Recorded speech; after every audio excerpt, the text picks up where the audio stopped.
Praise the Lord. കർത്താവിന്റെ അതിപരിശുദ്ധമായി നാം വാഴ്ത്തപ്പെടട്ടെ.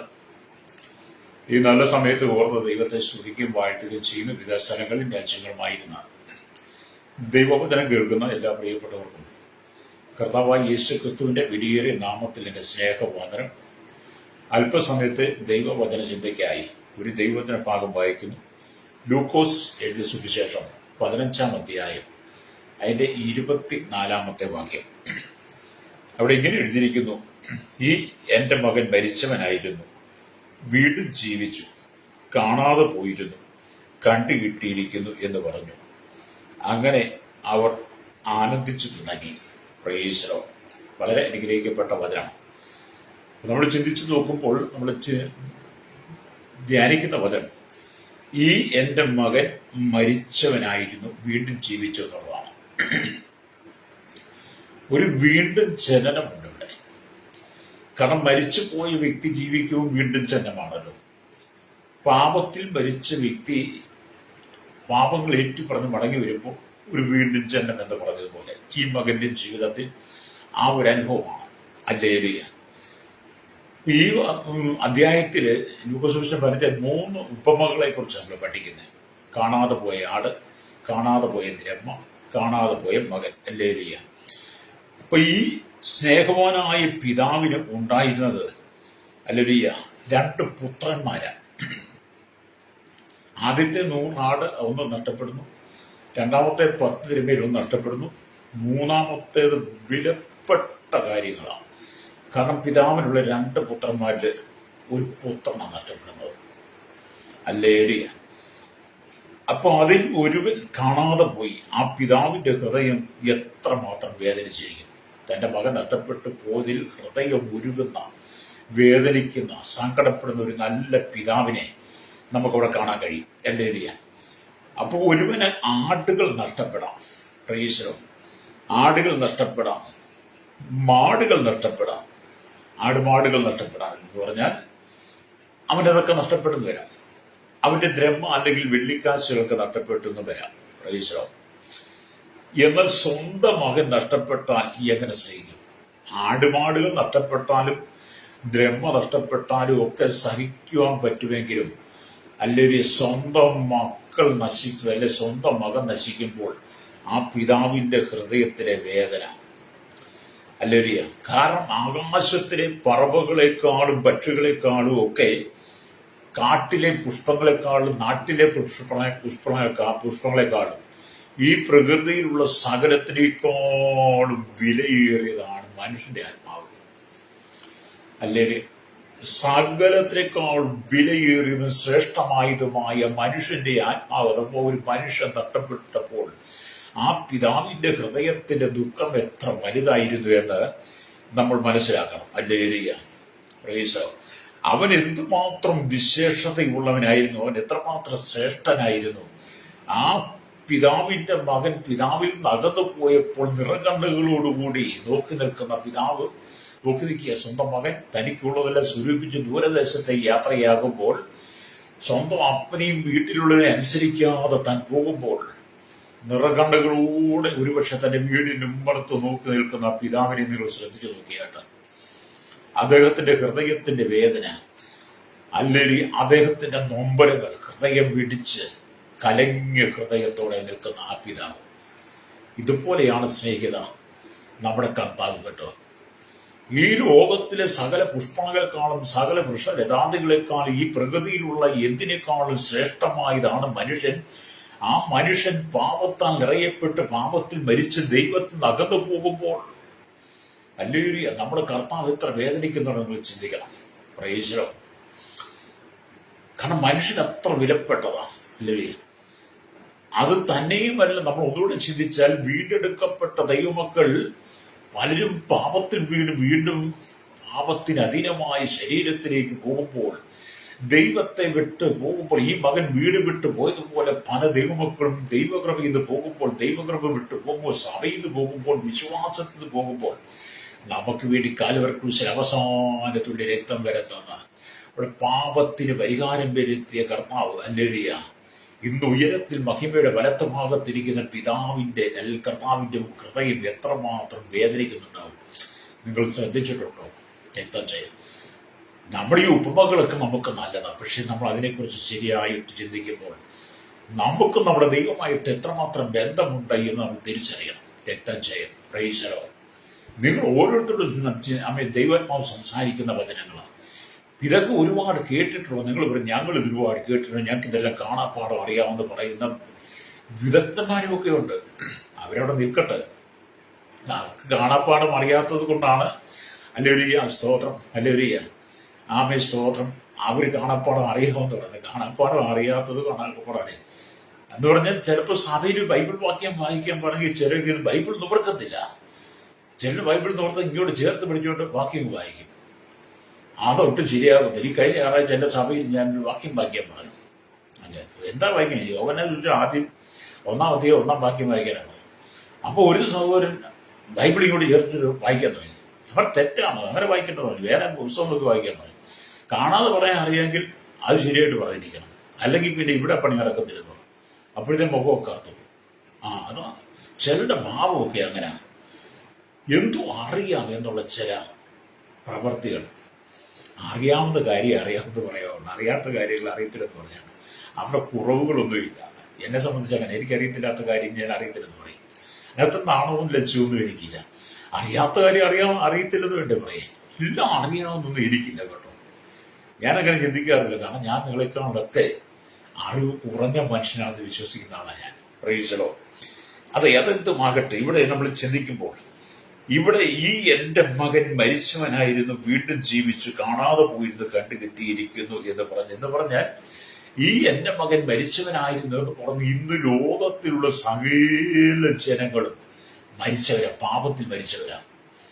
ലോകത്തിലുള്ള സകല മത നേതാക്കന്മാരും മത സാമൂഹ്യ സാംസ്കാരിക ചരിത്ര മീഡിയ രംഗങ്ങൾ നിൽക്കുന്ന സയൻറ്റിസ്റ്റുകൾ, എഞ്ചിനീയർമാരടക്കം എല്ലാം നിയമനിർമ്മാണ രംഗത്ത് നിൽക്കുന്നവരും എല്ലാം എല്ലാ മേഖലയിലുമുള്ള ആത്മീയ മേഖലയിലുള്ള അധികമായ സ്ഥാനങ്ങളിലിരിക്കുന്ന രാഷ്ട്ര തലവന്മാരടക്കം ഇവിടുത്തെ ധനാഢ്യന്മാരും കോടീശ്വരന്മാരടക്കം പാപത്തിൽ മരിച്ചവരാണ്. നിങ്ങളെ തീർത്താൻ വേദപുസ്തകം പറയുന്ന കാര്യമില്ല.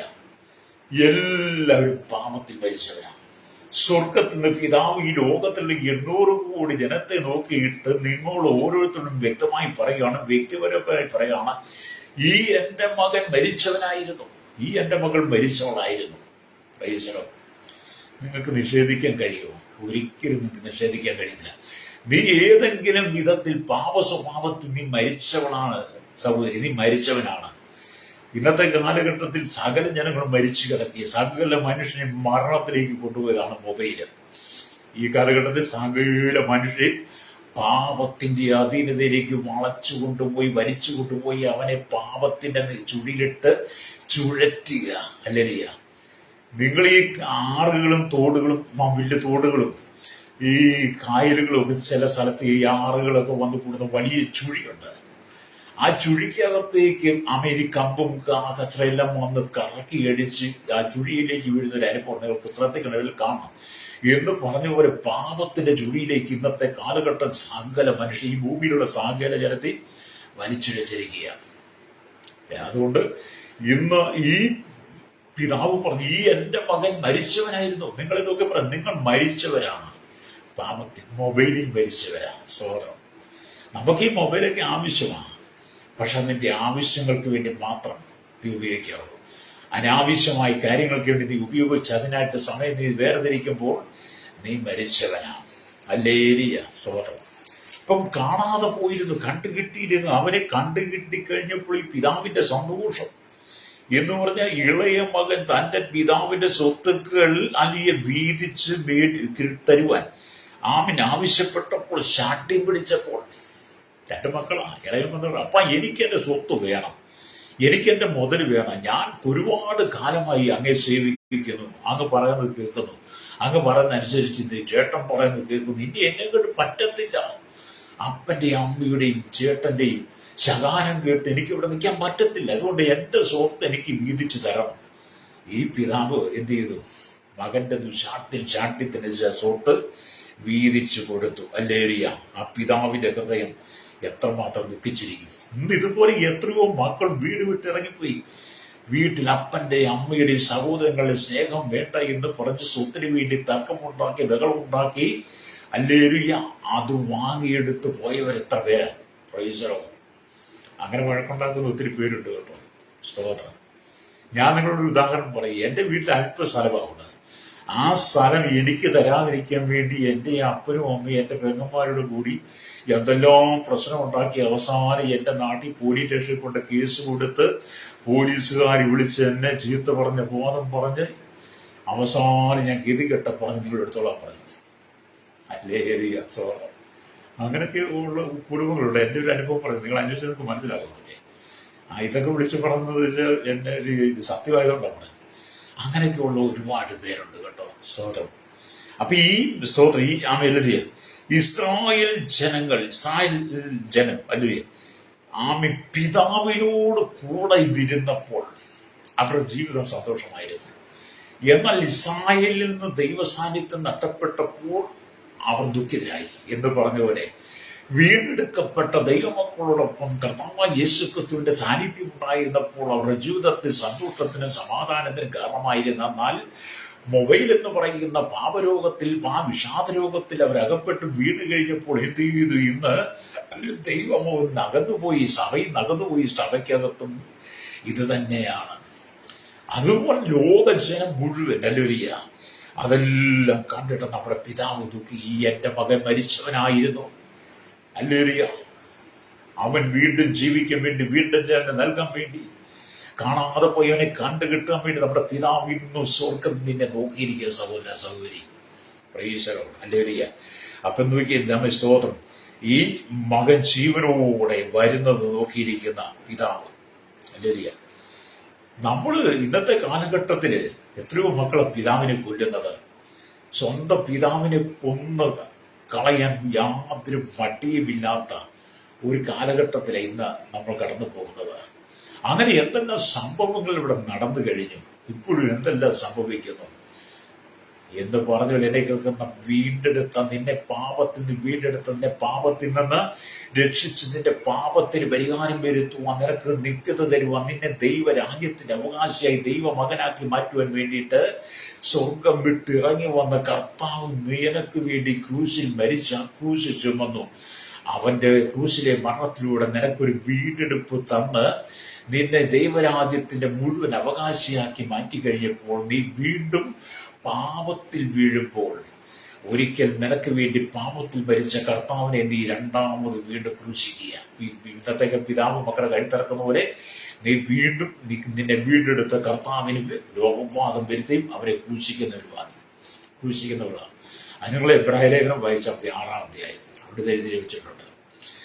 വീണ്ടും അവൻ രോഗവാദം വരുന്നവരും അവരെ ക്രൂശിക്കുന്നവരും. നമ്മൾ മാനസാന്തരപ്പെടണം. ഹല്ലേലൂയ.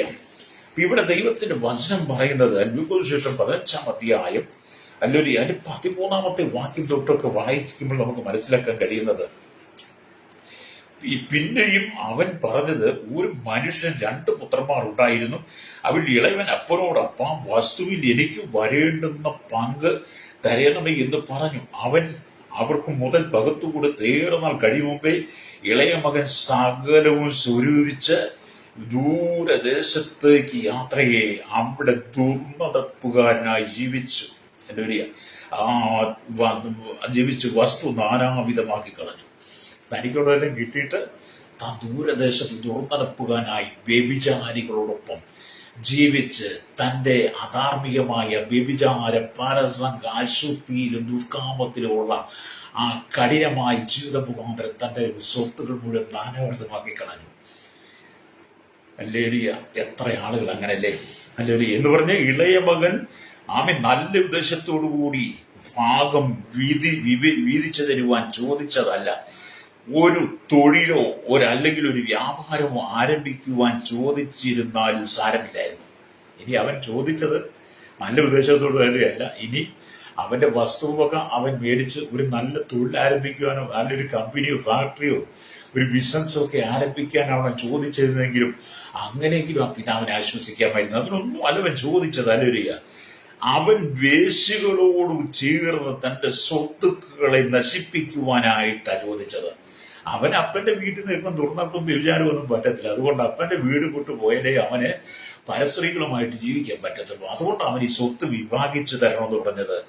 മകൻ ലോകമോഹങ്ങളാൽ മുഴുകി ഉല്ലാസങ്ങൾക്കായി പോയപ്പോൾ പിതാവ് വഴിയിൽ കണ്ണുന്നിട്ട് മകൻ വരുന്നത് നോക്കിയിരിക്കുക. ഈ മകൻ പോയിട്ടും ഈ സ്വത്ത് വീതിച്ചു കൊടുത്തിട്ടും ഹല്ലേലൂയ ഈ പിതാവ് ആ മകനെ ഹൃദയം കൊണ്ട് വെറുത്തില്ല. ഹല്ലേലൂയ.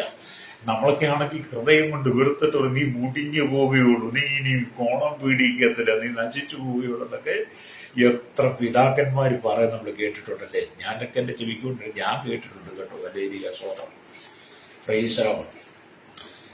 നമ്മുടെ പിതാക്കന്മാരെ കുറ്റം പറഞ്ഞിട്ട് കാര്യമില്ല. കാരണം നമ്മൾ ചെയ്ത് കാണിക്കുന്ന ക്രൂരത അവർക്ക് സഹിക്കാൻ പറ്റാതെ കഴിയുമ്പോൾ അവർ ക്ഷേമക്കെടും ഇതൊക്കെ വിളിച്ചു പറയും. പക്ഷേ ഈ പിതാവ് ഇതൊന്നും പറയാതെ തന്റെ മകൻ തന്റെ സമ്പത്ത് മുഴുവൻ വാങ്ങി മേടിച്ചു കൊണ്ട് പോകുമ്പോൾ ഉമ്മറത്ത് ഹൃദയം പിടഞ്ഞു നിൽക്കുന്ന, ഹൃദയം വേദനയോട് നിൽക്കുന്ന ആ പിതാവ് ഇവനതെല്ലാം കൊണ്ടുപോയി ചെലവഴിച്ചാൽ ഇവൻ എന്തെങ്കിലും മടങ്ങി വരുമെന്നുള്ള ചിന്തയോടെ ആ വീട്ടുമുറ്റത്ത് നോക്കി നിൽക്കുന്ന പിതാവ്, ഒരുപക്ഷെ ആ പിതാവ് തന്റെ ഭാര്യയെ 10 മാസം ആമേൽ 9 മാസം ചുമന്ന് പെറ്റ തന്റെ ആ മാതാവും തിറകണ്ണീരോടെ കാണും. അതിനെക്കുറിച്ച് പറയുന്നില്ല, എന്നാൽ ഞാൻ എന്റെ ചിന്ത പറഞ്ഞത്. ആ പിതാവ് ആ ഭാര്യയെ ഉപദേശിച്ച് കാണും. സാരമില്ല, അവൻ മടങ്ങി വരും, അവൻ പോയിച്ചു മടങ്ങി വരും. പിതാവിന്റെ ഹൃദയം അല്ലേ. അപ്പം ഈ പിതാവിന്റെ ഇത് മകൻ മടങ്ങി വരുന്നത് നോക്കി കണ്ണുനട്ട് അല്ലിയ പ്രതീക്ഷിച്ചിരിക്കുക. മനം മാറി മാനസാന്തരപ്പെട്ട് വരുമോ എന്ന് പിതാവിന്റെ ഹൃദയം അല്ലടിയ ഏങ്ങലടിച്ചുകൊണ്ടിരിക്കുക. പിതാവ് പറയാണ്, എൻ്റെ മകന്റെ ഹൃദയം മാറും, എൻ്റെ മകന്റെ ഹൃദയത്തിന് മാറ്റം വരും. അവൻ ഈ സ്വത്തുകളൊക്കെ കൊണ്ട് നശിപ്പിച്ച് കളഞ്ഞാലും അവനൊന്നുമില്ലാതെ വരുമ്പോൾ അവൻ എന്നെ ഓർക്കും. അവൻ എൻ്റെ മകനാ, അവൻ എന്നെ വിട്ടു പോകത്തില്ല, അവൻ എൻ്റെ അരികിൽ തന്നെ വരും. അതിനുവേണ്ടി ഏങ്ങലടിച്ച് കരയുന്ന ഒരു പിതാവ്. അങ്ങനെയൊക്കെ നിങ്ങൾ കണ്ടിട്ടുണ്ടോ ചെന്നെ? അങ്ങനെയൊക്കെ ഉള്ളവരൊക്കെ ഞാൻ കണ്ടിട്ടുണ്ട്. ഞാൻ ചില വീട്ടിൽ സുവിശേഷമൊക്കെ പറയാൻ വരുമ്പോൾ ഇതേ അനുഭവത്തിലൂടെ ചില പിതാക്കന്മാരെ ഞാൻ കണ്ടിട്ടുണ്ട്. മക്കളെ കുറിച്ച് ഞാൻ അവരോടൊക്കെ ഈ വചനം പറഞ്ഞിട്ടുണ്ട്. എന്തു പറഞ്ഞോളൂ ഈ പിതാവ് ഏങ്ങലടിച്ച് ഇരിക്കുക കേട്ടോ. അല്ലയ്യ, ഇളയ മകന്റെ പണമെല്ലാം ചെലവായി പോയി, സുഹൃത്തുക്കളും അവനെ വിട്ടുപോയി. അങ്ങനെ ഈ മകന്റെ പണമെല്ലാം ചെലവായി, സുഹൃത്തുക്കളെല്ലാം വിട്ടുപോയി. ഹല്ലേലൂയ.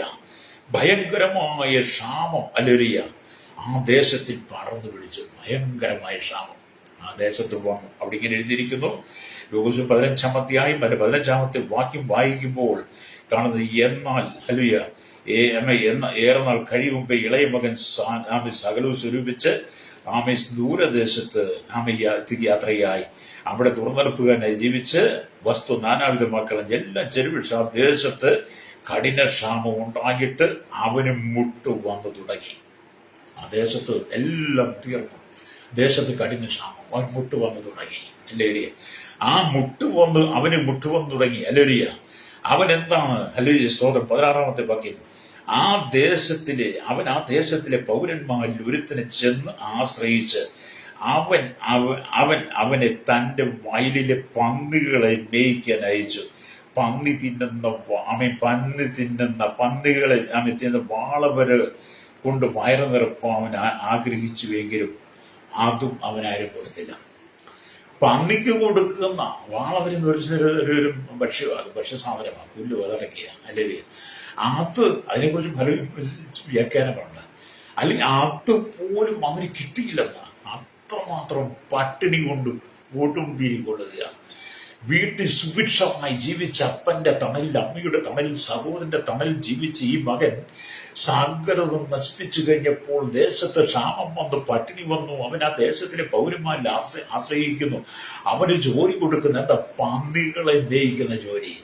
പന്നികളെ മേയിക്കുന്ന ജോലി കൊടുത്ത് പന്നിക്ക് കൊടുക്കുന്ന വാളവര പോലും കിട്ടാതെ അവന് വയറ് ചുരുങ്ങിപ്പോയി. അവന് നിവർന്നു പോലും നിൽക്കാൻ കഴിയത്തില്ല. അല്ലേലിയ അത്രമാത്രം എല്ലും തോലുമായി വയറൊട്ടിയവനായി മാറി. അല്ലേലിയ ഓർത്തു വയ്ക്കുക. ദൈവത്തെ അനുസരിക്കാതെ പോകുന്നവന്റെ ഒരു ചിത്രം, ദൈവത്തോട് മർദ്ദലിച്ചു പോകുന്ന ഒരു ചിത്രം അല്ലേലേ, ഇത്ര ഭയാനകമാല്ലേ. എന്നെ കേൾക്കുന്ന മാതാവ് പിതാവ്, ഈ ഉലകത്ത് നീ കർത്താവിനെ വിട്ടുപോകരുത്. ഈ ഉലകത്ത് നീ കർത്താവിനെ വിട്ടുപോയാൽ എൻ്റെ സഹോദരൻ, നിന്റെ അവസ്ഥ ഇത് തന്നെയാണ്. അല്ലേലിയ. എന്നിട്ട് എന്താണ് എഴുതിയിരിക്കുന്നത്? അല്ലയ്യ, പന്നികളെ മേയിക്കുന്ന ജോലി അവൻ ഏറ്റെടുത്ത് പന്നികളെ എത്ര തന്നെ കഴുകി ശുദ്ധീകരിച്ചു അവൻ കുളിപ്പിച്ച് സോപ്പിട്ട് പൗഡർ പൂശി പെർഫ്യൂം അടിച്ച് കിടത്തിയാലും അതിന്റെ സ്ഥിതി വീട് ചെളിക്കുഴി തന്നെയാണ്. ഇതിനെ എത്ര വൃത്തിയാക്കിയാലും മലരിയ ഈ പന്നി വീണ്ടും ചെളിക്കുഴി തന്നെ ചെന്ന് കിടക്കും. അതിന് വൃത്തിയുള്ളിടത്ത് കിടക്കാൻ പറ്റത്തില്ല. വൃത്തിയുള്ളിടത്ത് കിടക്കാൻ പറ്റില്ല. പന്നികളെ അലരിയ എന്ന് ചക്കട തന്നെ എന്നാണ് ഞാനൊരു പുസ്തകത്തിൽ, ഒരു ദൈവദാസന്റെ പുസ്തകത്തിൽ വായിച്ചത് കേട്ടോ. അല്ലേരിയ ആമിസ്തോത്രം. പന്നികൾ മോശമായ മോഹങ്ങളെ കുറിക്കുന്നു. പന്നികൾ മോശമായ മോഹങ്ങളെ കുറിക്കുന്നു. ലോകമോഹങ്ങൾ ഒരു മനുഷ്യനെ പന്നിക്ക് സമമായ പാപ ജീവിതത്തിലേക്ക് നയിക്കുക. ഇന്ന് പന്നികൾ മോഹങ്ങളെ കുറിക്കുക. അല്ലെങ്കിൽ സ്തോത്രം, ലോകമോഹങ്ങൾ ഒരു മനുഷ്യനെ പാപത്തിന്റെ അതിലേക്ക് കൊണ്ടുപോകുക. അപ്പൊ ഈ ഇന്നത്തെ കാലം ഈ പന്നിയിറച്ചി കൂട്ടുന്നു എന്നൊക്കെ പറയുമ്പോഴത്തേന് എന്ത് കാര്യമായിട്ടാ ക്രൈസ്തവ വിശ്വാസികൾ, പ്രത്യേകിച്ച് വീണ്ടെടുക്കപ്പെട്ട ദൈവമക്കൾ പന്നിയിറച്ചി കിലോ കണക്കാണ് മേടിച്ചു വെച്ചിരിക്കുന്നത്. അല്ലേലും സ്തോത്രം. ഈ കഴിഞ്ഞ ഈസ്റ്ററിന്റെ ആ സമയങ്ങളിൽ എന്നെ ഒരാൾ വീട്ടിലേക്ക് വിളിച്ചു. ഒരു വിശ്വാസത്തിന്റെ വീടാകട്ടോ. എന്നെ മാസം വിട്ടു പോവാൻ. ഞാൻ ചോദിച്ചു എന്തിനാ? ഇവിടെ ഇഷ്ടംപോലെ പന്നിയിറച്ചി മേടിച്ച് വേവിച്ച് വെച്ചിരിക്കുക. അല്ലേലിയ. ഞാൻ പറഞ്ഞു നിങ്ങൾ കൂട്ടിക്കൂ. അല്ലേലിയ. ഇനി നമ്മളാ പന്നിയിറച്ചി കൂടെ കഴിച്ച് ലോകമോഹങ്ങളിലേക്ക് പന്നിയുടെ മോഹം പോലെ ആ മോഹം ഉള്ളിലേക്ക് ഉണ്ടായി ഗർഭം ധരിച്ച് വീണ്ടും പന്നിയെ പോലെ ഒരു ചക്കടയായിട്ട് ആ ചെളിക്കുണ്ടിലേക്ക് പോകണ്ടെന്ന് ഓർത്തിട്ട് പറഞ്ഞു നിങ്ങളത് തിന്നോളാൻ പറഞ്ഞു. അതായത് പല ദൈവമക്കളും വീട്ടിൽ ചെന്ന് ആഹാരം കഴിക്കാൻ മടിയാ. പന്നിയെ മേടിച്ചു വെച്ച് ഇവര് ഭയങ്കര ന്യായം പറയും. പന്നിയെ തിന്നോളാൻ പറഞ്ഞിട്ടുണ്ടെന്ന്. ആ പത്രോസ് കണ്ട ദർശനത്തില് അമ്മയെ അപ്പോസ്തലപ്രവൃത്തി 10 കണ്ട ദർശനം പന്നിയെ തിന്നോളാനാ പറയുന്നത്. എന്നിട്ട് ആ 11-ാം അധ്യായം വായിച്ച പന്നിയെ തിന്നാന്ന കാര്യമല്ല പറഞ്ഞിരിക്കുന്നത്. അല്ലെങ്കിൽ അത് കൊർന്നല്യോസുടെ സുവിശേഷം, ജാതിയുള്ള സുവിശേഷത്തോടെ ബന്ധത്തിൽ കാണിച്ചിരിക്കുന്ന ദർശനമാണ്. 15-ാം അധ്യായത്തിലേക്ക് ഇവയെ തിന്നരുതെന്ന് പറഞ്ഞിട്ടുണ്ട്. രക്തത്തോടുകൂടി തിന്നരുത്, ശ്വാസം പിടിച്ചാൽ തിന്നരുതെന്നാണ്. എന്നിട്ടും ദൈവമക്കൾ ആർത്തിയോടെ ആക്രാന്തത്തോടെ പന്നി ഇറച്ചി വാങ്ങി തിന്നുക. അവന്റെ വീട്ടിൽ നിന്ന് ശാപം മാറത്തില്ല, പാപം മാറത്തില്ല, രോഗം മാറത്തില്ല, ബന്ധനം മാറില്ല. പന്നിയുടെ സ്വഭാവം അവൻ കാണിക്കും. നിങ്ങൾ എതിർത്തെന്ന് പറഞ്ഞു. ഞാൻ പണ്ട് വിശ്വാസത്തിൽ വരുന്ന പന്നിയെ ഞങ്ങളുടെ നാട്ടിൽ കൊല്ലുമ്പോഴേ പന്നി വീട്ടുന്ന പാമ്പച്ചാനൊക്കെ പന്നി വേണ്ട. ഞാൻ പറയും 4 കിലോ 5 കിലോ കൊടുത്തു. അന്ന് ഞാൻ പന്നിയെ പോലെ ജീവിക്കുന്നില്ല. പന്നിയുടെ മോഹങ്ങൾ എൻ്റെ ഉള്ളിലുണ്ടായിരുന്നു. പന്നിയുടെ സ്വഭാവമായിരുന്നു. അതുകൊണ്ട് പന്നി എന്ന് കേൾക്കുമ്പോഴത്തേക്കും ഞാനവിടെ കമന്ന് വീടുമായിരുന്നു. അല്ലെ ആക്രമണത്തോടെ അല്ലേ. എന്ന് ഞാൻ വിശ്വാസ ജീവിതത്തിലേക്ക് വന്നപ്പോൾ ഭൂതം കയറിയ പന്നിയെ അല്ലേലിയ എതരദേശത്തെ ഭൂതകസനങ്ങളുടെ ഭൂതം ചെന്ന് കയറി പന്നികളില്ല. അപ്പൊ ഈ ഭൂതം കയറിയ പന്നികളെ എത്ര കുളിച്ചാലും വൃത്തിയില്ലാത്ത ഈ നാറ്റമുള്ള ഈ സാധനത്തെ ഈ രോഗമോഹങ്ങളിലേക്ക് ഏത് ചത്തതിനെ തിന്നുന്ന, ഏത് പുഴുത്തതിനെ തിന്നുന്ന ഈ പന്നി എന്ന് പറയുന്ന ആ ചക്കിട്ടെ ഞാൻ തിന്നാതെ ഞാൻ എന്നെ ഒഴിവാക്കി വിശ്വാസത്തെ വന്ന പിന്നെ അല്ലേ. നിങ്ങൾ ആ സാധനം നിങ്ങളുടെ വീട്ടിൽ കയറ്റരുത്. നിങ്ങൾ ആ സാധനം നിങ്ങളുടെ വീട്ടിൽ നീക്കിക്കളയാൻ നിന്റെ കുടുംബത്തിന്റെ ശാപങ്ങൾ മാറും. പന്നിയെ നീ തിന്നുമ്പോൾ പന്നിയിൽ കയറിയ ഭൂതം കൂടെ നീ തിന്നുന്നത് അല്ലേ. പന്നിയിൽ ഭൂതേശ്വര പേര് കയറിയ ഭൂതത്തെ കൂടെ കൂടി. പിന്നെ നിനക്ക് ഭൂതമാണ്, ഭൂതോപദ്രവമാണ്, നിന്റെ മകൾക്ക് ഭൂതരോധമാണ്, നിനക്ക് രോഗം പാപം മാറുന്നില്ല. നീ പന്യത്തിനുള്ള രോഗവും ഭൂതവും എല്ലാം കൂടെ കയറ്റി വെച്ചിട്ട് നീ പിന്നെ കിടന്ന് ഉരുളുക. സ്തോത്രം. അതങ്ങനെ വേണ്ടി വ്യാഖ്യാനിച്ചു കേട്ടോ. അതുകൊണ്ട് ഈ മനുഷ്യൻ എന്ത് ചെയ്തു? പന്നികളെ മേയിക്കുന്ന അല്ലെ ജോലി, അവിടെ പോലും അവന് സമാധാനം വന്നില്ല അല്ലേ. പക്ഷെ എന്നാൽ ഒരു ദിവസം സുബോധം വന്നു കേട്ടോ. അവിടെ എഴുതിയിരിക്കുന്ന അല്ലേലിയ വീണ്ടും നമ്മൾ പന്നി തിന്നുന്ന വാള വരെ കൊണ്ട് ഒരു വയറ് നിറപ്പാൻ അവൻ ആഗ്രഹിച്ചു, എങ്കിലും ആരും അവന് കൊടുത്തില്ല. അപ്പോൾ അവന് സുബോധം വന്നിട്ട് അവൻ എൻ്റെ അപ്പന്റെ വീട്ടിൽ എൻ്റെ അപ്പന്റെ എത്ര കൂലിക്കാർ ഭക്ഷണം കഴിച്ച് ശേഷിപ്പിക്കുന്നു, ഞാനും വിശപ്പ് കൊണ്ട് നശിച്ചു പോകുന്നു. ഞാൻ എഴുന്നേറ്റ് അപ്പന്റെ അടുക്കൽ ചെന്ന് അപ്പനോട്, അപ്പ, ഞാൻ സ്വർഗത്തിനോട് നിന്നോട് പാപം ചെയ്തിരിക്കുന്നു. ഇനി നിന്റെ മകനെന്ന പേരിന് ഞാൻ യോഗ്യനല്ല. അല്ലടി നിന്റെ കൂലിക്കാരിൽ ഒരുത്തിനെ പോലെ ആക്കണമേ എന്ന് പറഞ്ഞ് അവന്റെ ഉള്ളിൽ സ്വയബോധം വന്നു, സുബോധം. ഇതവൻ പന്നിക്കൂട്ടി കിടന്ന് പറയുന്നതാ. ഈ പന്നിക്കൂട്ടി കിടന്നിട്ട് അവൻ അവന്റെ അപ്പന്റെ വീട്ടിലേക്ക് നോക്കി. അവന്റെ ഹൃദയത്തിൽ സുബോധം വന്ന് അവൻ സുബോധത്തോടുകൂടി എഴുന്നേറ്റു. എന്റെ അപ്പന്റെ എത്ര കൂലിക്കാരാണ് വീട്ടിൽ ആഹാരം തിന്ന് ശേഷിച്ച് അവിടെ മിച്ചം വരുന്നത്. ഞാൻ എന്തിനാണ് ഈ പന്നിക്കൂട്ടി കിടക്കുന്നത്? ഈ പന്നിയുടെ വേല ചെയ്ത് പന്നിയെ നോക്കുന്ന പന്നിക്ക് കൊടുക്കുന്ന വാളവരെ പോലും ഒന്നാലും എനിക്ക് തരത്തില്ല. ഞാൻ ഈ പന്നിയോടുകൂടെ കിടന്ന് നാറ്റമുള്ളവനായി ദുർഗന്ധമുള്ളവനായി ഈ പന്നി ചക്കിട്ടയായതുപോലെ ഞാനൊരു ചക്കിട്ട പന്നിയായി ഈ പന്നിക്കൂട്ടി കിടന്ന് എന്റെ ജീവിതകാലം കഴിക്കുന്നത് എങ്ങനെയാണ്? ഞാൻ വിട്ടുപോകുന്ന എന്റെ അപ്പന്റെ ഭവനം എത്ര സുരക്ഷിതമാണ്, എത്ര മനോഹരമാണ്, എന്ത് സ്നേഹമുണ്ടായിരുന്നു. ഒരുപക്ഷെ എന്നെ നിറകണ്ണുകളോട് നോക്കിയിരിക്കുന്ന എന്റെ പിതാവ് കാണും. ഞാൻ എന്റെ പിതാവിന്റെ അരികിലേക്ക് ചെന്നാൽ എന്റെ പിതാവ് എന്നെ ഒരിക്കലും തള്ളിക്കളയില്ല. അപ്പന്റെ കൂലിക്കാൻ ഒരുത്തിനെ പോലെയെങ്കിലും എനിക്ക് ഒരവസരം തരുമെന്ന് അവന്റെ ഹൃദയത്തിലൊരു ചിന്ത. അതവന്റെ ഈ അപ്പൻ കാത്തിരിക്കുകയും മകൻ വരുന്ന നോക്കി. അപ്പോഴാണ് ഇവന്റെ മനസ്സുകൊണ്ടങ്ങ് എഴുന്നേൽക്കുക. അല്ലേ എന്നെ കേൾക്കുന്ന മാതാവേ പിതാവേ, ഇതൊക്കെ കാണുകയും കേൾക്കും വായിക്കുകയും ചെയ്യുമ്പോൾ ഇന്ന് നീ പന്നിയെ നിന്റെ വീട്ടിൽ കയറ്റരുത്, പന്നിയർച്ചന്റെ വീട്ടിൽ കയറ്റരുത്. മനുഷ്യ പാസ്റ്ററായാലും വിശ്വാസിയായാലും ഉപദേശിയായാലും പ്രവാചകനായിരുന്നാൽ നീ ആരുമായിരുന്നാലും വീണ്ടെടുക്കപ്പെട്ടവൻ, വീണ്ടെടുപ്പ് പ്രാപിച്ചവൻ, കർത്താവായ യേശുക്രിസ്തുവിന്റെ രക്തത്താൽ വീണ്ടെടുപ്പ് പ്രാപിച്ചവൻ, ശുദ്ധീകരണം പ്രാപിച്ചവൻ, പിന്നീട് ഈ പന്നിയെ, ഈ ലോകമോഹങ്ങൾ നിന്റെ ഉള്ളിലേക്ക് കൊണ്ട് നീ പന്നി എന്ന് പറഞ്ഞ് നിന്റെ വീട്ടിൽ കയറ്റരുത്. നീ അത് തിന്നരുത്, നീ അത് ഉപയോഗിക്കരുത്, നിന്റെ പാത്രത്തിൽ ഇത് വിളമ്പരുത്, നിന്റെ വീട്ടിലെ ചട്ടിയിൽ അത് നിറയ്ക്കരുത്. അത് തിന്നിട്ട് നീ മറ്റുള്ളവനെ ക്ഷണിക്കരുത്, അവന് വിളമ്പി കൊടുക്കാൻ ശ്രമിക്കരുത്. അത് നിനക്ക് ശാപമാണ്. നിന്റെ വീട്ടിൽ നിന്ന് പാപങ്ങളും ശാപങ്ങളും രോഗങ്ങളും ബന്ധനങ്ങളും അഴിയത്തിൽ നീ അത് മുഖാന്തരം നീ തകർന്നുകൊണ്ടിരിക്കും കേട്ടോ. ഫ്രൈസലോ. ഇനി ഈ പന്നിയെ തിന്നിരുന്ന ലേവ്യ പുസ്തകത്തിൽ രേഖപ്പെടുന്നു. യെശയ്യാ പ്രവാചകന്റെ പുസ്തകങ്ങൾ വായിക്കുക. ഇതിനെയൊന്നും പാത്രത്തിൽ തുടങ്ങിയിരിക്കരുതെന്നാണ് സ്തോത്രം. ഫ്രൈസലോ. ഞാനിതിനെ കുറിച്ച് മുമ്പ് പല പ്രാവശ്യം പ്രസംഗിക്കുന്നു കേട്ടോ. രക്തജയം ഈ മകനോടുള്ള ബന്ധത്തെ അങ്ങ് ചിന്തിച്ചു. അപ്പൊ ഇവ മനസ്സുകൊണ്ട് എഴുന്നേറ്റു, എന്റെ അപ്പന്റെ കൂലിക്കാരിൽ ഒരുത്തനെ പോലെ എന്നെ ആക്കണമേ.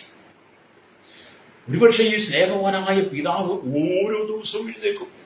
ഈ സ്നേഹവാനായിരിക്കുന്ന പിതാവ് ഓരോ ദിവസവും എഴുന്നേറ്റിട്ട് താൻ ഉമ്മറത്ത് വന്ന് നിൽക്കും.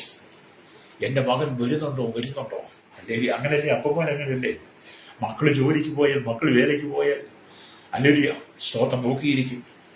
മക്കൾ വരുന്നുണ്ടോ നോക്കി, ഒച്ച കേൾക്കുന്നുണ്ടോ, സൗണ്ട് കേൾക്കുന്നുണ്ടോ, അവന്റെ കാൽപെരുമാറ്റം കേൾക്കുന്നുണ്ടോ.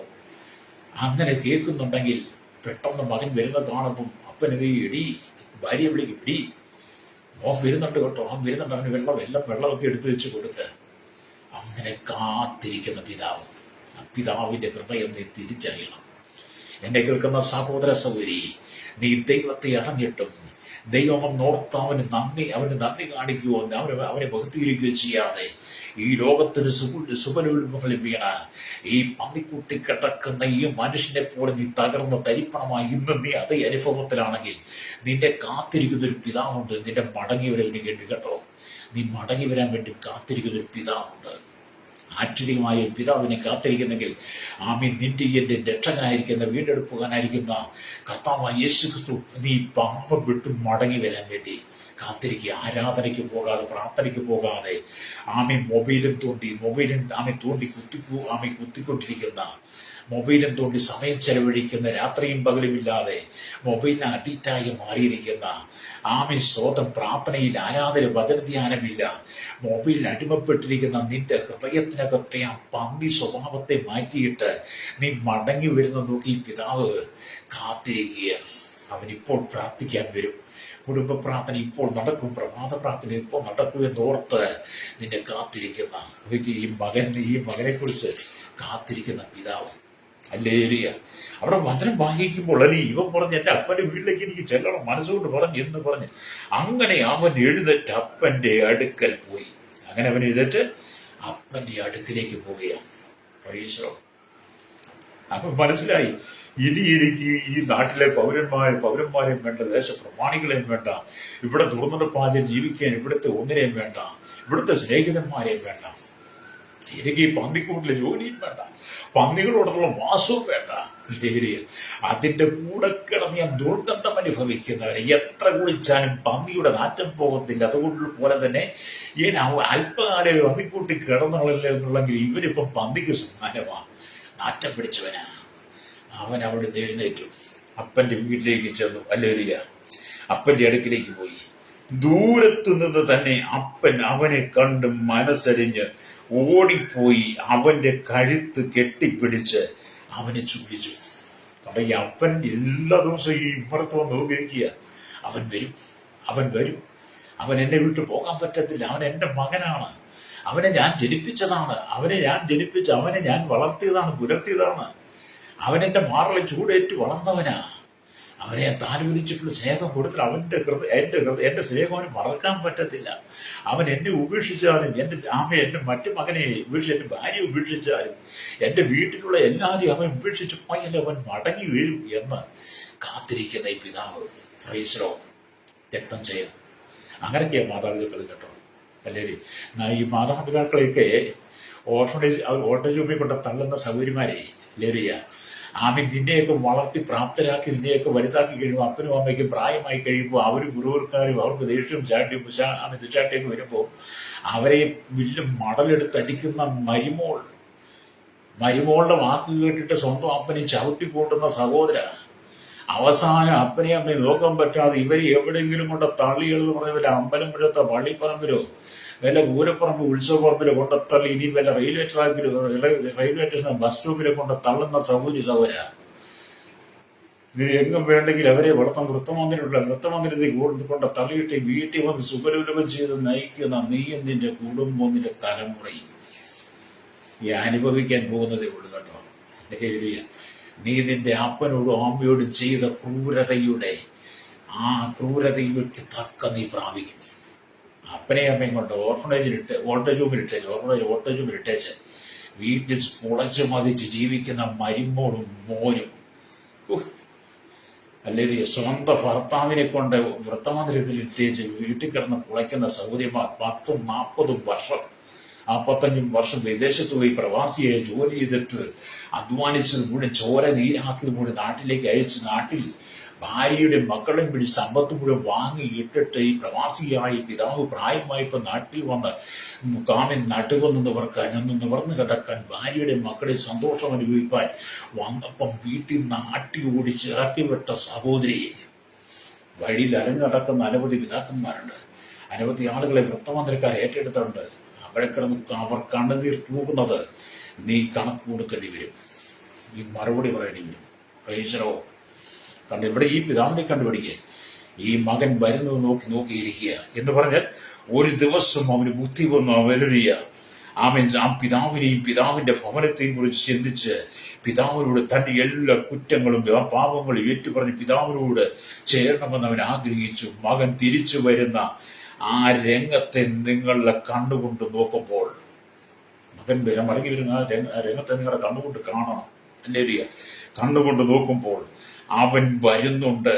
അവന്റെ ജ്യേഷ്ഠൻ അവൻ വരുന്നത്, ഈ മോൻ വരുന്നത് അവന്റെ ജ്യേഷ്ഠൻ കാണുന്നതിന് മുമ്പ്, അവന്റെ അമ്മ കാണുന്നതിന് മുമ്പ്, അവന്റെ ബന്ധുമിത്രാദികൾ കാണുന്നതിന് മുമ്പ്, അവന്റെ ഒരു ഉടയവരും ചാർച്ചക്കാരും കാണുന്നതിന് മുമ്പ്, അവന്റെ വീട്ടിലെ ജോലിക്കാരവനെ കാണുന്നതിന് മുമ്പ്, അവൻ പാർത്ത ദേശത്തുള്ളൊരു ദേശക്കാരും അവനെ കാണുന്നതിന് മുമ്പ് അവനെ ദൂരത്ത് നിന്ന് കാണുവാൻ കഴിഞ്ഞ പിതാവ്. പിതാവിന്റെ ആ ദീർഘദൃഷ്ടി എത്ര വലുതായിരുന്നു. മറ്റാരും കാണുന്നതിന് മുമ്പ് അല്ലേലിയ ഈ പിതാവ് കണ്ടു എന്ന് പറഞ്ഞാൽ ആ പിതാവ് അനവധി കാര്യങ്ങൾ വീട്ടിലുള്ളവരോട് ചെയ്യുന്നുണ്ടെങ്കിലും ആ പിതാവിന്റെ കണ്ണു മുഴുവൻ ദൂരത്തേക്ക്. ഒരുപക്ഷെ വീട്ടിലെ ഭാര്യയുടെ അടുക്കള ജോലിയിലും വീട്ടിലെ കാര്യങ്ങളും ഭർത്താവിന്റെ കാര്യം മൂത്ത മകന്റെ കാര്യം കേന്ദ്രീകരിച്ചായിരിക്കാം. അവിടുത്തെ ജോലിക്കാരിൽ തങ്ങളെ ഏൽപ്പിച്ച ജോലിയുള്ള ബന്ധത്തിലായിരിക്കാം. അയൽവാസികളിൽ അവരുടേതായ കാര്യങ്ങൾ, അവരുടേതായ കുടുംബങ്ങൾ, അങ്ങനെ ഓരോരുത്തരും അവരുടേതായ കാര്യങ്ങളായിരിക്കാം. പക്ഷേ ഈ പിതാവ് എന്തെല്ലാം ജോലി ചെയ്യുന്നുണ്ടെങ്കിലും തന്റെ കാണുന്ന ദൂരത്തേക്കാണ്. എന്റെ മകൻ മടങ്ങി വരും, എന്റെ മകൻ മടങ്ങി വരും, ഈ മകൻ മരിച്ചവനാണ്, അവൻ മടങ്ങി വരും, എന്നെ വിട്ടു പോയവനാ മടങ്ങി വരുമെന്ന് ഓർത്ത് കാത്തിരിക്കുന്ന പിതാവ്. അങ്ങനെ ഈ മകൻ ദൂരത്തൊന്ന് വരുന്ന കണ്ട് ആരും കാണുന്നതിന് മുമ്പേ ആ മകനെ കണ്ട് ഓടിച്ചത് കെട്ടിപ്പിടിച്ച് ചുംബിച്ച പിതാവ്. കർത്താവ് നിന്നെ അങ്ങനെ കാത്തിരിക്കുന്നത് കേട്ടോ. എന്നെ കേൾക്കുന്ന മാതാവേ പിതാവേ, പാപത്തിന്റെ അടിയിൽ വീണ് കിടക്കുന്ന, പാപത്തിൽ വീട് ഈ ലോകത്തിന്റെ ചെളിക്കുട്ടിൽ വീണ് കിടക്കുന്ന നിന്റെ മടങ്ങി വരവ് നോക്കി നിന്നെ കാത്തിരിക്കുന്ന ഒരു സ്വർഗമുണ്ട്. നിന്നെ അന്വേഷിക്കുന്ന ഒരു കർത്താവുണ്ട്. നീ കാണാതെ പോയതെല്ലാം കണ്ടു കിട്ടുന്നത് വരെ നിന്നെ കാത്തിരിക്കുന്ന പിതാവിന്റെ സന്നിധിക്ക് നീ ഇന്ന് പകൽ മടങ്ങി വരുന്നെങ്കിൽ ഈ പിതാവ് അവനെ കണ്ട് മനസ്സിൽ ഓടിച്ചെന്ന് അവന്റെ കഴുത്ത് കെട്ടിപ്പിടിച്ച് അവനെ ചുംബിച്ച് അല്ലുരിയ മകൻ ചുംബിച്ചു. ഉടനെ ഈ മകൻ ഒരു ഏറ്റുപറച്ചിലുണ്ട് കേട്ടോ. മകൻ പറയുകയാണ് അല്ലുരിയ 15-ാമത്തെ ഇവൻ 21-ാമത്തെ വാക്കിൽ മകൻ അവനോട്, അപ്പാ ഞാൻ സ്വർഗത്തോട് നിന്നോടും പാപം ചെയ്തിരിക്കുന്നു, ഇനി നിന്റെ മകനെന്ന് വിളിക്കപ്പെടുവാൻ യോഗ്യനല്ല എന്ന് പറഞ്ഞു. അപ്പൻ തന്റെ ദാസന്മാരോട് വേഗം മേത്രമായി അങ്കി കൊണ്ടുവന്ന് ഇവനെ ധരിപ്പിപ്പിൻ, ഇവന്റെ കൈക്ക് മോതിരവും കാലിന് ചെരുപ്പും വിടുവിപ്പീൻ, തടിപ്പിച്ച കാളക്കൂട്ടി കൊണ്ടുവന്ന് അറുക്കുവിൻ, നാം തിന്ന് ആനന്ദിക്കാൻ. ഈ എന്റെ മകൻ മരിച്ചവനായിരുന്നു. അവിടെയാണ് ഈ വാക്കിന്റെ ശ്രേഷ്ഠത. ഈ എന്റെ മകൻ മരിച്ചവനായിരുന്നു, വീണ്ടും ജീവിച്ച് കാണാതെ പോയിരുന്നു, കണ്ടുകിട്ടിയിരിക്കുന്നു. അതെ, പാപത്തിൽ മരിച്ചു കിടക്കുന്ന ശ്രോതാവി, മദ്യത്തിനും മയക്കുമരുന്നിനും പാനസാനുകൾക്കും ലോകത്തിന്റെ ജട്ടിക്ക് വ്യഭിചാര വരസംഘ അശുദ്ധി ദുഷ്കാമത്തിൽ വീണ് കിടക്കുന്ന, തീവ്രവാദത്തിനും ഭീകരവാദ വാഗ്യത്തിൽ വീണ് കിടക്കുന്ന, മതത്തിന്റെ ഭ്രാന്തി പിടിച്ച് മതത്തിന്റെ വിഷം കീറി കരുതുപ്പി നടക്കുന്ന, ആയിരങ്ങളെ കൊന്നൊടുക്കുന്ന, രക്തസൃഷ്ടിച്ചതിലേക്ക് നയിക്കുന്ന പിശാചിന്റെ സ്വഭാവമുള്ള രാക്ഷസ സ്വഭാവമുള്ള നീയൊന്നും മടങ്ങി വരുന്നത് നോക്കി പിതാവ് കാത്തിരിക്കുന്നു കേട്ടോ. പ്രൈസോ, നീ മടങ്ങി വരണം. നീ എത്ര കൂടിയ പാപിയായിരുന്നാലും നിന്റെ മടങ്ങി ഒരു കർത്താവ് ആഗ്രഹിക്കുകയാണ്. ഹല്ലേലൂയ. നിന്റെ പാപങ്ങൾ എത്ര കടിച്ചുപ്പായിരുന്നു, രക്താപരം പോലെ ചുമന്നിരുന്നാലും അവയെ ഹിമം പോലെ വെളുപ്പിക്കുന്ന യശയ്യാപ്രവാചകൻ 1:18 വാക്യമുണ്ട്. അത് നീ എത്ര കൂടിയ പാപം ചെയ്ത് നീ വീട് വിട്ട് ഇറങ്ങിപ്പോയിനായിരുന്നു, നീ പിതാവിനെ വേദനിപ്പിച്ചതിൽ സ്വർഗത്തെ വേദനിപ്പിച്ച ദുഃഖിപ്പിച്ചവനായിരുന്നാലും നിന്റെ മടങ്ങിയവരെ ആഗ്രഹിക്കുന്നത് സ്വർഗമാ. ലോകം തരാത്ത സ്നേഹം നിനക്ക് തരുവാൻ നിന്റെ വീണ്ടെടുപ്പിന് വേണ്ടി കാത്തിരിക്കുന്ന ഒരു ദൈവം. വിശ്വാസത്തിൽ വന്നതിന് ശേഷം വിശ്വാസം തിരിച്ചു പിന്മാറ്റത്തിലേക്ക് പോയി ദൈവസഭയ്ക്കെതിരെ ആക്രോശത്തോടെ നിൽക്കുന്ന സ്വർഗാവേ, നിന്റെ മടങ്ങിവരവ് സ്വർഗം ആഗ്രഹിക്കുക. വീണ്ടും ജനിച്ച ദൈവമക്കളോട് പറയട്ടെ, വിശ്വാസ സമൂഹത്തോട് പറയട്ടെ, കർത്താവിനെ അറിഞ്ഞിട്ട് കർത്താവിന് കൊടുക്കേണ്ട മഹത്വം കൊടുക്കാതെ, കർത്താവിന് കൊടുക്കേണ്ട സ്തുതികളും സ്തോത്രങ്ങളും കൊണ്ട് അവന് കൊടുക്കേണ്ട പുകഴ്ച കൊടുക്കാതെ, അവന്റെ നാമത്തിൽ ഉയർത്താതെ മൊബൈലിന് അടിമപ്പെട്ട് മരിച്ചു കിടക്കുന്ന സഹോദര സഹോദരി, അല്ലെങ്കിൽ പാപത്തിൽ മരിച്ചു കിടക്കുന്ന സഹോദര സഹോദരി, നിന്നെ നോക്കി കാത്തിരിക്കുകയാണ്. നീ ഇത് വിട്ട് എഴുന്നേറ്റ് വരുമോ എന്ന്. ഈ മൊബൈൽ വിട്ട് എഴുന്നേറ്റ് വരുമോ? ഈ പാപം വിട്ട് എഴുന്നേറ്റ് വരുമോ? ഈ ശാപം വിട്ട് എഴുന്നേറ്റ് വരുമോ? ഈ ലോകത്തിന്റെ പാപമോഹങ്ങൾ വീണ് പന്നിക്കുഴിയിൽ കിടക്കുന്ന പന്നിയെപ്പോലെ, ഈ ചക്കട്ടയെ പോലെ നീ ആയിത്തീരാതെ നീ മടങ്ങി വരുമോ എന്നോർത്ത് കാത്തിരിക്കുന്ന പിതാവ്. എന്റെയൊക്കെ ജീവിതം കൂട്ടാ കേട്ടോ. എന്റെയൊക്കെ ജീവിതം ഇങ്ങനെയൊക്കെ തന്നെയായിരുന്നു. പ്രൈസലോ, എനിക്ക് കർത്താവ് ഒരു മാനസാന്തരം തന്നതുകൊണ്ട് ഞാനിത് പറഞ്ഞത് കേട്ടോ. എന്തൊക്കെ ജീവിതത്തിൽ ഒരുപാട് കഷ്ടതയുടെ പ്രതിസന്ധിയുടെ കടന്നുപോയ അനുഭവമുണ്ട്. മരണത്തെ മുഖാമുഖം കണ്ട സന്ദർഭങ്ങളുണ്ട്. ഹല്ലേലൂയ. അങ്ങനെയുള്ള സന്ദർഭത്തിൽ നിന്ന് ലോകമോഹങ്ങളിൽ എന്നെ നോക്കി കാത്തിരുന്ന, എനിക്ക് വേണ്ടി കാത്തിരുന്ന, എന്റെ വരവും കാത്തിരുന്ന സ്വർഗം എന്നെ സ്നേഹിച്ച് എന്റെ പാപങ്ങൾ ക്ഷമിച്ച്, എന്റെ അകൃത്യങ്ങൾ ക്ഷമിച്ചു തന്ന് പുതിയ അങ്കി എന്നെ ധരിപ്പിച്ച്, എന്റെ കാലിൽ ചെരിപ്പെട്ട കൈക്ക് ഓതിടിപ്പിച്ചു എന്ന് പറയുന്ന പോലെ എന്നെ ആ ഉത്സവസ്ത്രം ധരിപ്പിക്കുവാൻ, രക്ഷയുടെ വസ്ത്രം ധരിപ്പിക്കുവാൻ, ആ കൃപയോടെ എന്നെ ധരിപ്പിക്കാൻ വേണ്ടി എന്റെ കർത്താവ് എനിക്ക് വേണ്ടി സ്വർഗം വിട്ട് ഇറങ്ങി വന്ന് കാൽവരി ക്രൂശിൽ എനിക്ക് വേണ്ടി അവസാനത്തുള്ള രക്തം വരെ തന്ന് എന്റെ പാപത്തിന്റെ കറകളെ പോക്കിയെടുത്തത് കൊണ്ടാണ് ഞാൻ ഇന്ന് ഈ സന്തോഷം അനുഭവിക്കുന്നത്. അതുകൊണ്ട് എന്നെ കേൾക്കുന്ന മാതാവി, പിതാവേ, നിന്നെ കാത്തിരിക്കുന്ന പിതാവ്, നിനക്ക് വേണ്ടി പിതാവിന്റെ വലത്തു ഭാഗത്ത് മധ്യസ്ഥ ചെയ്യുന്ന യേശു കർത്താവ് നിന്റെ മടങ്ങിവരവിനായി കാത്തിരിക്കുന്നു. ഹല്ലേലൂയ. അത് ഈ എന്റെ മകൻ മരിച്ചവനായിരുന്നു, ഹല്ലേലൂയ, വീണ്ടും ജീവിച്ചു. ഹല്ലേലൂയ. അപ്പൊ ഇവിടെ ദൈവത്തിന്റെ വചനം വായിക്കാൻ കാണാൻ കഴിയുന്നുണ്ട്. ഹല്ലേലൂയ. ആ പിതാവ് അവന് വേണ്ടി ദാഹത്തോടെ കാത്തിരുന്നു. ആ പിതാവ് തന്നെയായിരുന്നു ദൂരത്തു നിന്ന് മകൻ വരുന്നത് കണ്ടത്. കീറിപ്പറഞ്ഞ വേഷത്തോടുകൂടി കീറിപ്പറഞ്ഞ വസ്ത്രം ധരിച്ചുകൊണ്ട്, ചെളിപിടിച്ച വസ്ത്രം ധരിച്ചുകൊണ്ട്, ഹല്ലേലൂയ, മനുഷ്യന്റെ മുമ്പിൽ പോലും നടക്കാൻ കൊള്ളാത്ത വസ്ത്രം കണ്ടാൽ അവനെ ആളല്ല എന്ന് തോന്നുമാറ് പട്ടിണി കൊണ്ട് ദുരിതപ്പെട്ടു വയറിൽ ചൊട്ടിയവനായി പിതാവ് മകനെ കണ്ടപ്പോൾ ഓടിച്ചത് കെട്ടിപ്പിടിച്ചിട്ട് പറയുക, ഇവന് മേത്തരമായി അങ്കി ധരിപ്പിക്കുക. ഓർത്ത് നോക്കിയ പിതാവിന്റെ സ്നേഹം. എന്നെ കേൾക്കുന്ന ഒരു പാപി മനതിരിയുമ്പോൾ അഥവാ മാനസാന്തരപ്പെടുമ്പോൾ, ഹല്ലേലൂയ, ആദ്യം കാണുന്നവൻ നമ്മുടെ മനസ്സിലുള്ള കർത്താവ് കേട്ടോ. നീ മാനസാന്തരപ്പെടുമ്പോൾ, നീ പാപബോധം വന്ന് നീ പാപം ഏറ്റു പറയുമ്പോൾ നിന്നെ ആദ്യം കാണുന്ന കർത്താവ്. അവൻ നിനക്ക് വേണ്ടി കഷ്ടം സഹിച്ച യേശു. ആമേൻ. കാൽവരിയിൽ നിനക്ക് വേണ്ടി ക്രൂശിതനായ കർത്താവ്, നിനക്ക് വേണ്ടി ഭാരമുള്ള ക്രൂശി ചുമന്നവൻ, അവനാണ് നിന്നെ ആദ്യം കാണുന്നത്. ലോകം നിന്നെ നോക്കിയിരിക്കത്തില്ല കേട്ടോ. കർത്താവ് നിന്നെ നോക്കിയിരിക്കുന്നത്. അവൻ നിന്നെ ദൈവഭവനത്തിലേക്ക് സ്വീകരിക്കുവാൻ, സ്വർഗീയ ഭവനത്തിലേക്ക് സ്വീകരിക്കുവാൻ സദാസമയം സ്വർഗരാജ്യത്തിൽ പിതാവിന്റെ ഫലത്തുമാകത്തിരുന്നു കൊണ്ട് അവൻ നിന്നെ നോക്കിക്കൊണ്ടിരിക്കുന്നു. ഇന്ന് മുതൽ നിന്റെ പാപം വിട്ടു മടങ്ങിയ, നിന്റെ രോഗം വിട്ട്, നിന്റെ ലോകം വിട്ട്, നിന്റെ രോഗം വിട്ട്, പാപം വിട്ട്, നിന്റെ ശാപം വിട്ട്, നിന്റെ ജീവിത രീതികൾ മാറ്റി മോഹങ്ങളെ വിട്ട് നീ മടങ്ങി വരുന്നെങ്കിൽ നിന്റെ കുടുംബത്തിന്റെ അവസ്ഥ, നിന്റെ ജീവിതത്തിന്റെ സ്ഥിതി എല്ലാം ദൈവം മാറ്റി എഴുതും. ഞാൻ എന്റെ ജനത്തിന്റെ സ്ഥിതി മാറ്റുമ്പോൾ നിനക്കൊരു കൊയ്ത്ത് വെച്ചിരിക്കും. യോശുവയുടെ പുസ്തകത്തിൽ പറയുന്ന പോലെ അത് നിന്റെ സ്ഥിതിക്കൊരു മാറ്റം തരുവാൻ ദൈവം ആഗ്രഹിക്കുന്നു. മദ്യത്തടിമപ്പെട്ട് ഈ ലോകത്തിന് ജനിക്കുന്നതിൽ വീണ് പാപത്തിൽ വീണ് കിടക്കുന്ന സോദാവി, സഹോദര, സഹോദരി, യുവതീവാക്കന്മാർ പറയട്ടെ, മയക്കുമരുന്ന് അടിമയായി, ഹല്ലേലൂയ, പാപത്തിനടിമയായി നീ ജീവിതം തകർന്നവനാണോ, തകർന്നവളാണോ? പന്നിക്കൂട്ടിൽ എന്ന പോലെ നീ കിടക്കുന്നവളാണോ? നിന്നെ നോക്കിയിരിക്കുന്ന ഒരു പിതാവുണ്ട്. മടങ്ങി വന്നാൽ 2 കരങ്ങൾ നീട്ടി നിന്നെ സ്വീകരിച്ച് നിനക്ക് പുതിയ വസ്ത്രം തരാൻ, രക്ഷയുടെ വസ്ത്രം തന്ന് നിന്നെ ചേർത്ത് പിടിക്കാൻ കർത്താവുണ്ട്.